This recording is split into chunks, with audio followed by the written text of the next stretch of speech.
Today's recipe is spaghetti pasta with creamy Parmesan sauce. It's easy, it's delicious, and if you're gonna follow the recipe entirely, you're gonna get it right every single time. It's really important to know that cheese in this situation is not just an addition to the recipe, it's actually the main ingredient of the recipe. That's why make sure that you go for a good quality one, because especially when you have a recipe like this, where, there are just a few ingredients all together, the cheese will make or break your recipe. Now with the pasta water boiling, we're going in with about 130 grams of dry pasta. Again, try to go for good quality one. Now set the pan on medium heat, and to this we're gonna go in with half teaspoon of freshly ground black pepper. And when I say freshly ground, this is actually really important because it's the only way you're gonna get a nice, strong pepper aroma into your pasta, which works really well with the Parmesan sauce. Right away you're gonna feel that black pepper aroma filling up the room,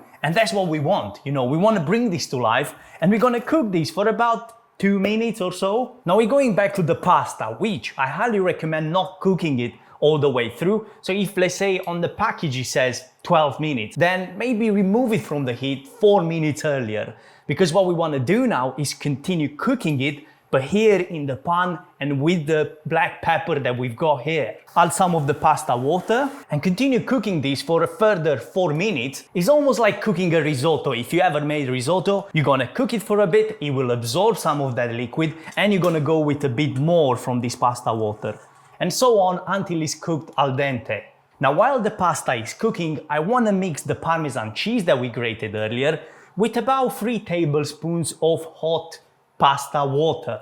And what this will do, we'll combine this together and we'll turn the Parmesan into a thick, creamy paste. When you're happy with your pasta, and this is pretty much there, and now we can go in with the Parmesan paste, get your tongs, and mix everything in. And you want to continue mixing until the Parmesan cheese is completely turning into a creamy sauce. Once you get it a creamy consistency, you can remove it from the heat and serve it immediately by adding a bit more Parmesan cheese on top and also a bit more freshly ground black pepper. And if you enjoyed this recipe, make sure to give it a thumbs up and subscribe to the channel for more simple recipes like this.